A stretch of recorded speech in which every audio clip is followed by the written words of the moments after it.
তো যেটা বলতেছিলাম মিনিমামের কথা, তো এটা হইতেছে একটা গ্রিডি মেথড, যেখানে আমরা সবথেকে ফিজিবল সলিউশনটাকে অ্যাকসেপ্ট করি, সবথেকে অপটিমাল সলিউশনটাকে অ্যাকসেপ্ট করি।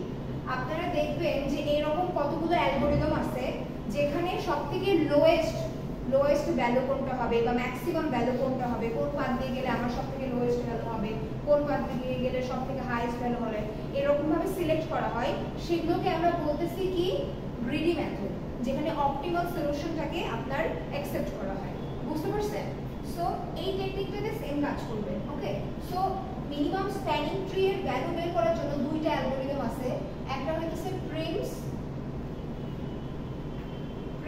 অ্যালগরিদম, আর একটা হচ্ছে ক্রুশকাল। একটা হচ্ছে প্রিমস আর একটা কি ক্রুশকাল। এই দুটো একটু প্লিজ লিখে নেন। আমরা প্রথমে প্রিমস দেখব, তারপরে ক্রুশকাল দেখব। এটা তো মিনিমাম স্প্যানিং ট্রির মধ্যে না? হ্যাঁ, মিনিমাম স্প্যানিং ট্রি এর এই দুটো অ্যালগরিদম, একটা হচ্ছে প্রিমস আর একটা হচ্ছে ক্রুশকাল। আচ্ছা, প্রিমস অ্যালগরিদমের হচ্ছে দুইটা শর্ত আছে। প্রিমস অ্যালগরিদমে দুইটা শর্ত আছে যে সবথেকে লোয়েস্ট ভ্যালুটাকে নেবে। It will take the smallest edge। কোন এজটাকে নেবে? সবথেকে ছোটটাকে। It will first, আচ্ছা এটাকে আরেকটু এভাবে দেখেন, it will first start with the smallest edge। It will first start with the smallest edge। সবথেকে ছোট এজ, যেটা দূরত্ব সবথেকে কম, স্মলেস্ট এজ বলতে সেটাকে বোঝাচ্ছে। হ্যাঁ, ওকে। রেস্ট, তারপরে হচ্ছে বাকি যেই রেস্ট অফ দি এজেস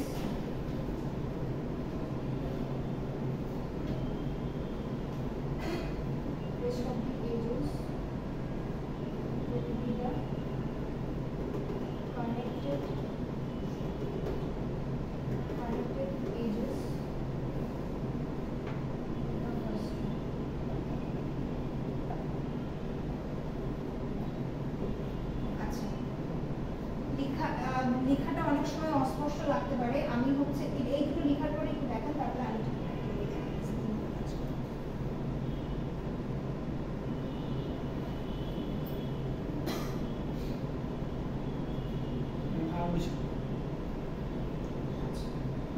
তাহলে দেখেন সবথেকে স্মলেস্ট এজ কোনটা? সবথেকে স্মলেস্ট, যার ওয়েট সবথেকে কম বলেন। 1 থেকে 6, 1 to 6, 1 to 6, 10। দুই নাম্বার যেটা বলছে রেস্ট অফ দি এজেস, মানে 1 থেকে 6 এর পরে যেই এজটা আসবে সেই এজটা প্রথম যে এজ আছে তার সাথে কি হইতে হবে? কানেক্টেড হইতে হবে। তার মানে কি দেখেন, তাহলে 1 এর সাথে কি কানেক্টেড আছে? 28। 1 এর সাথে 2 কানেক্টেড আছে, যার ডিসটেন্স কত? 28। 6 এর সাথে কত কানেক্টেড আছে? 5, যার ডাইরেক্টলি কানেক্টেড বলতে হবে। বুঝতে পারছেন? 6 এর সাথে 5 কানেক্টেড আছে, যার ডিসটেন্স কত? 25। তাহলে কোনটা হবে? এটা হবে না, এটা 25। তাহলে এখানে কি লিখবেন? 25 লিখবেন। ঠিক আছে, এটা হচ্ছে 25 লিখবেন। আচ্ছা, তারপরে 5 নেক্সট যে এজটা হবে সেটা অবশ্যই কি হবে? এর সাথে কানেক্টেড হতে হবে। বুঝতে পারছেন? এখন 5 এর সাথে কে কে আছে বলেন তো? 24 আছে আর 22 আছে কানেক্টেড ডিসটেন্স। এখানে 4 হবে আর এখানে কত হবে? 22। আচ্ছা, এর সাথে 3 আর 7 আছে, 12 যাবে তাহলে। আচ্ছা দেখেন, এখন 4 এর সাথে কত কানেক্টেড আছে? 18 আর 12। 18 আর 12, আর এদিকে 1 এর সাথে কানেক্টেড আছে 28। তো সবথেকে ছোটটাই হচ্ছে 12। সো এখান থেকে কত নেবেন? 3 নেবেন। এখন দেখেন 4 এর সাথে আবার কত কানেক্টেড আছে? 18। 4 এর সাথে দেখেন সবগুলো কানেক্টেডই দেখতে হবে। 4 থেকে কত কানেক্টেড? 18। 5 থেকে কত কানেক্টেড? 24। আবার 3 থেকে কত কানেক্টেড? 16। সবথেকে ছোট কোনটা হচ্ছে? 3 থেকে না?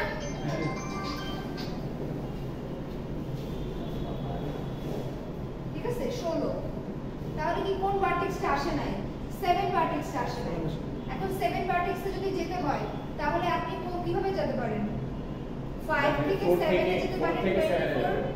আবার দেখেন কোথায় যাবে? 4 থেকে 7 4 থেকে 7 এ যাবে 18। 18 4 থেকে 7 এ যাওয়ার জন্য দেখেন এই ডিসটেন্সটা কত, ডিসটেন্স দেখতে হবে তো আপনাকে 18 2 থেকে 7 এ যাওয়ার জন্য ডিসটেন্স 14 তাহলে ওটা 2 থেকে 7 এ যাবে 2 থেকে 7 এ যাবে, আপনাকে তো দেখতে হবে মিনিমাম স্মলেস্ট, ছোটটা দেখতে হবে হ্যাঁ স্মলেস্ট দেখতে হবে, বুঝতে পারছেন? বুঝতে পারছেন এরপরে কি আর কিছু হবে? এরপরে আপনি যেখানে কোনো কিছু যদি এখানে যদি একটা লাইন আসে আর এখানে যদি লাইন আসে, আপনি যেখানে লাইন করেন না কেন সেটা একটা কি হয়ে যাবে, সাইকেল হয়ে যাবে। সবগুলো এর চলে আসছে, তাহলে দেখেন 1 2 3 4 5 6, বুঝতে পারছেন? বুঝে গেছে? এখন দেখেন এর ডিসটেন্সটা কত হয়, 10 plus 25 plus 20 plus 12 plus 16 plus কত 14 না, 10 আর 25 35 মানে আলটিমেটলি মনে হয় 99 হবে, দেখুন হ্যাঁ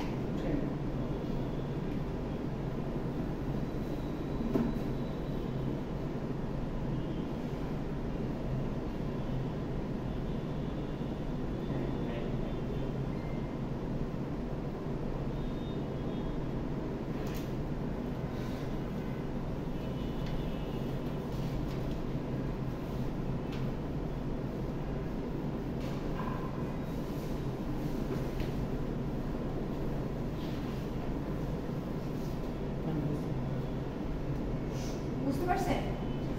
আচ্ছা এখন এই সেম বিষয়টাতে সেম গ্রাফের উপরে আমরা পুষ্কার অ্যালগরিদমটা অ্যাপ্লাই করব, ওইটা কিভাবে কাজ করে সেটা দেখব।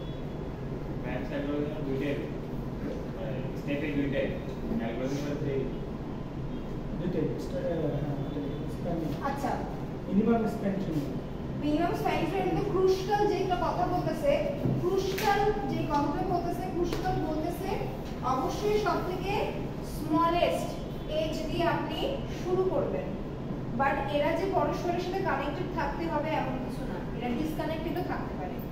প্রিমে কি ছিল, অবশ্যই সবথেকে স্মলেস্ট এজ দিয়ে দিতে হবে এবং কানেক্টেড থাকতে হবে, বাট ক্রুশকালে বলতেছে যে স্মলেস্ট এজ হলেই হলো, সেটা কানেক্টেড হোক ডিসকানেক্টেড হোক ডাজন্ট ম্যাটার, বুঝতে পারছেন?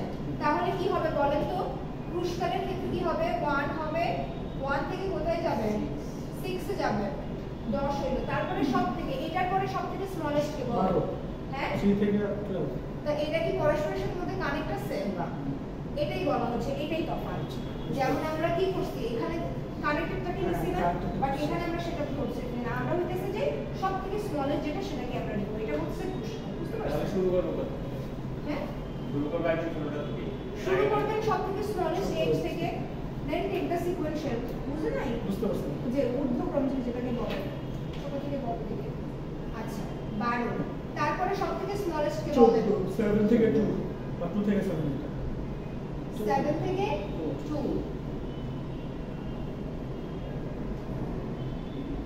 14, তারপরে 2 কোনটা, থেকে 2 থেকে 3 ওটা 16, ঠিক আছে? এখন দেখেন তারপরে সব থেকে ছোট 22 5 থেকে 4 হ্যাঁ দেখেন 16 করে কিন্তু 18 ছিল, বাট আপনি এখানে যদি কোনোভাবে নেন এটা কিন্তু সাইকেল ফর্ম করবে, আর আমাদের উদ্দেশ্য হচ্ছে সাইকেল ফর্ম করা যাবে না সাইকেল ফর্ম না করা যাবে। আজকে ক্লাসটা যারা মিস করতেছেন তারা কিন্তু অনেক কিছু মিস করছে, এখানে বহুত কিছু বোঝা গেছে, তাহলে এটা হবে, এটা হবে না, সো এটা কি আপনার ক্রস, ওকে? তারপরে দেখেন আপনার কত হচ্ছে, 22 নিতে হবে 22 নিতে হবে না, 18 গেল, 18 তো আমরা নিচ্ছি না, 22 গেল, সো মানে আপনি কি পরবর্তীতে নিতে পারবো না, সেটা নেওয়া যাবে কোনটা নেওয়া যাবে না, ওই যে 7 থেকে 4 এ যে 18 যেটা 7 থেকে 4 তো আপনাদের সাইকেল ও, আচ্ছা, আচ্ছা, হ্যাঁ, এটা তো ভাবে কোনো সাইকেল ফর্ম থাকা যাবে না, বুঝতে পারছেন? 4 to 5 এ কত 22 নিলেন, এরপরে সব থেকে ছোট কত 25 20 6 থেকে 4 দেখেন আপনি যদি 5 থেকে 7 এ নেন, এখানে যদি এটা নেন, এটা কি হচ্ছে সাইকেল, সাইকেল নেওয়া যাবে না। দেখেন এটা একটা সাইকেল, তাহলে এটা নেওয়া যাবে, এটা কোনোভাবেই নেওয়া যাবে না। 6 তারপরে থেকে 5 নেওয়া যাবে না। এইটা বাদ, 25 যেটা এইটা বাদ, তারপরে কি করতে হবে, 6 থেকে 5 আছে 6 থেকে 5 এ কি হচ্ছে 25 হচ্ছে, বুঝতে পারছেন? তাহলে কি সবগুলো বাটিক চলে আসছে, 1 2 3 4 5 6 7 সবগুলো বাটিক চলে আসছে, একদম সেম ওইটার মধ্যে হচ্ছে না, শুধু প্রসেসটা আলাদা, প্রসিডিউরটা আলাদা, মানে বুঝতে পারছেন? আচ্ছা এখানে সবগুলো ডিসটেন্স যোগ করলে টোটাল ডিসটেন্স কত হবে, 99 হবে। পুশ করবে একটু ইজি হ্যাঁ পুশ করবে পুশ করতে ইজি, যেটা আপনি দুইটাই easy। দুইটাই ইজি, কিন্তু মানে পুশ করবে মানে কত চিন্তা করতে হবে না কোন ভার্টেক্সে কোন কি যাইতেছে প্রিন্স আর পুষ্কারের মধ্যে মনে রাখবেন, প্রিন্সে সেটাই ওটার জন্য ওর যে সকল কানেক্টেড এজ আছে মানে প্রিন্সে আপনার একটু ভাবতে হবে বেশি পুষ্কারে ওই জন্য আপনার ভাবনা বলছি। নাই সব থেকে স্মলেস্ট যেটা আছে সেটা ধরে ধরে আগাইলেই হলো প্রিন্সে দেখেন আপনাকে অনেক কিছু ভাবতে হবে Age গুলো ভাবতে হয় যে কোথায় যাচ্ছে। একটা কানেক্টেড এজ পাইছেন ওইটার সাথে আরো 3-4টা কানেক্টেড থাকতে পারে তাদের মধ্যে আবার স্মলেস্ট কোনটা সেটা পিক করে আবার যাইতে পারে বুঝতে পারছেন পুষ্কারের ব্যাপারটা হচ্ছে কি ছোট ছোট গুলো আগে বসাই দিই তারপর আমি কানেক্ট আলটিমেটলি কানেক্টেড হবে বাট শুরু থেকে দেখতেছে যে ডিসকানেক্টেড হইলেও কোনো সমস্যা নাই স্মলেস্ট এজ ধরে ধরে আমি কি করব আগাবো এটাই হচ্ছে সবথেকে ইজি বুঝতে পারছেন সো কি দেখালাম আজকে আগে বিএফএস ডিএফএস দেখাইছি ওদের টাইম কমপ্লেক্সিটি বলেছি তারপর এখন weighted graph directed graph undirected graph complete graph কি এগুলো সবকিছু বললাম আর এখন কি দেখালাম স্প্যানিং ট্রি কিভাবে করতে হয় স্প্যানিং ট্রির বিশেষত্বটা কি মিনিমাম স্প্যানিং ট্রি কি মিনিমাম স্প্যানিং ট্রি দুটোর যে অ্যালগরিদম কোনটা ক্রুশকালার প্রিন্স এগুলো কি অ্যাপ্রোচ গ্রিডি মেথড দিয়ে করা গ্রিডি মেথডটা কি যেখানে কোনো কিছু অপটিমাইজেশন করা অপটিমাইজেশন মানে কি কোনো কিছুকে কমানো হয় ঠিক আছে ডিসটেন্সটাকে কমাইতে পারেন কমপ্লেক্সিটিটাকে কমাইতে পারেন এটাই হচ্ছে এরকম শুনেন এই অপটিমাইজেশনটা করাটা হচ্ছে যাতে কমপ্লেক্সিটিটা কমানো যায় ঠিক আছে বারবার মানে সবগুলো এদিক ওদিক দিয়ে যদি সবগুলো পাথই যদি ভিজিট করতে হতো তাহলে কিন্তু আলটিমেটলি কোনো সলিউশন হতো না আমরা কিন্তু পাথের ঝামেলাটাকে কমানোর জন্যই কিনে আসছি অপটিমাইজেশন অ্যাপ্রোচটা নিয়ে আসছি বুঝতে পারছেন and greedy method is one of the optimization method okay আরো অনেকগুলো মেথড আছে আমরা সামনে ডাইনামিক প্রোগ্রামিং দেখবো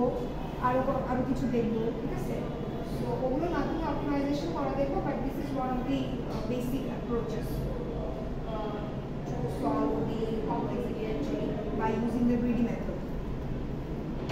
আচ্ছা এটা দূরে